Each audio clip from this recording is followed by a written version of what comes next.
Have an upcoming valuation case interview and don't know how to prepare? Don't worry because we have you covered. I'm a former Bain manager and interviewer, and in this video, I'll walk you through step by step exactly how to solve valuation case interviews, including the 8 valuation methods you should know. So, what is a valuation case interview? A valuation case interview is a type of interview commonly used in management consulting and finance to assess a candidate's analytical, quantitative, and problem-solving skills. In a valuation case interview, candidates are presented with a business scenario that involves determining the value of a company, an asset, or an investment opportunity. The candidate is expected to use financial modeling, data analysis, and critical thinking to arrive at an appropriate valuation. The case typically involves evaluating various factors such as financial statements, market trends, industry benchmarks, growth projections, and relevant economic indicators. Candidates may be asked to perform calculations, create financial models, and provide a well-reasoned recommendation based on their analysis. So, how do you solve a valuation case interview? There are 8 major steps in a valuation case interview. Although these are the major steps, know that each valuation case interview can be slightly different. Depending on your interviewer, they may spend more time on certain steps than others. They may also choose to skip certain steps that they feel are unnecessary for the discussion. Step 1. Understand the objective. This foundational step involves clarifying the scope of the valuation and its purpose within the context of the case. Whether you are valuing a company, a project, an asset, or something else, it's crucial to define precisely what is being valued and the reasons behind the valuation. This understanding serves as a guiding beacon for the rest of your analysis, helping you tailor your approach and focus on the most relevant data and methodologies. Step 2. Gather information. Once you understand the valuation objective, you need to identify the key factors and variables that will influence your analysis. This may include financial statements, industry benchmarks, market trends, growth projections, and more. Efficient data collection demonstrates your research skills and your ability to pinpoint the essential components driving the valuation. As you accumulate data, you'll start forming an initial understanding of the company's financial health, competitive landscape, and potential risks. Step 3. Select the valuation method. The next step involves selecting the appropriate valuation method based on the nature of the business and the available data. Common valuation methods include market capitalization, which values the company based on its current stock price multiplied by the total number of outstanding shares. Discounted cash flow analysis. This calculates the present value of future cash flows generated by the company. Comparable company analysis. This compares the company's financial metrics to similar publicly traded companies to estimate its value, for example, using an EBITDA multiple. Precedent transaction analysis. This examines the valuation multiples of similar companies based on their historical transactions. Book value. This calculates the company's net worth by subtracting its liabilities from its assets. Liquidation value. This estimates the value of the company's assets if it were to be liquidated. Replacement cost. This determines the cost to replace the company's assets with equivalent new assets. And finally, asset-based approach. This calculates the company's value based on the fair market value of its assets. Each method has its strengths and limitations, and your choice should align with the company's characteristics and the information you've gathered.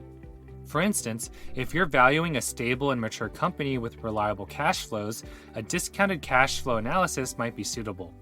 On the other hand, if market data for similar companies is readily available, a comparable company analysis could be more relevant. Before we move on to the next step, please take a second to give this video a like and subscribe to our channel so that you don't miss any of our consulting interview content. You'll not only get good karma for your upcoming interviews, but you'll also be helping support our small YouTube channel. Moving on to step 4, perform financial analysis and calculate the valuation. Afterwards, you'll apply the chosen valuation method to the company's financial data and industry benchmarks.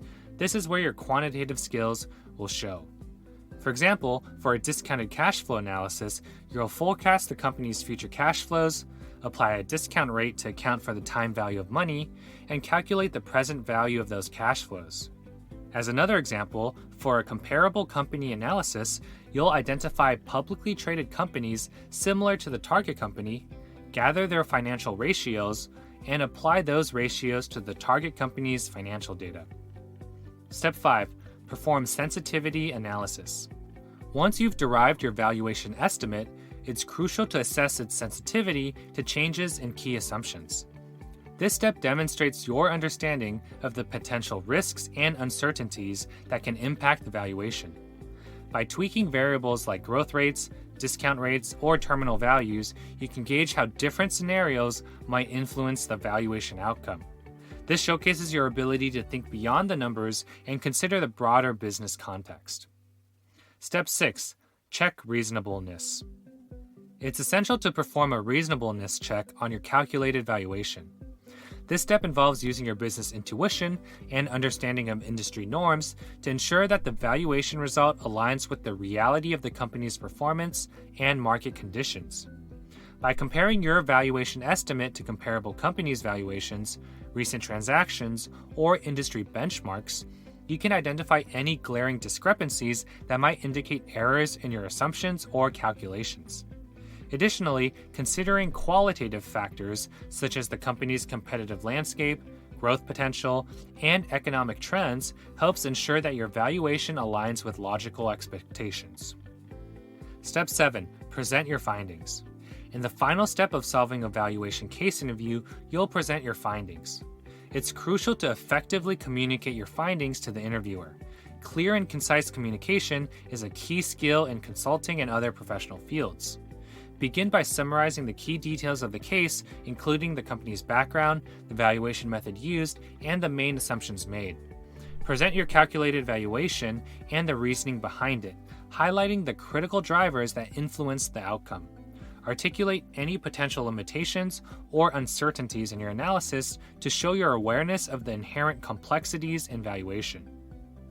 And finally, moving on to step 8, consider strategic implications. It can be helpful to go beyond just presenting your findings and talk through what the potential strategic implications are. This is your opportunity to showcase your understanding of the broader business context and your capability to translate numerical findings into actionable insights. Discuss how your valuation aligns with the company's current market position, growth prospects, and competitive landscape. Highlight any potential areas of concern, such as overvaluation or undervaluation, and suggest strategies to address these issues. You now have all the tools you need to solve any valuation case interview. If you're looking for a step-by-step shortcut to learn case interviews quickly, check out our comprehensive case interview course and books. Links are in the video description below. We teach the most robust, effective case interview strategies in the least time-consuming way to save you hundreds of hours of prep time and help you land multiple consulting job offers.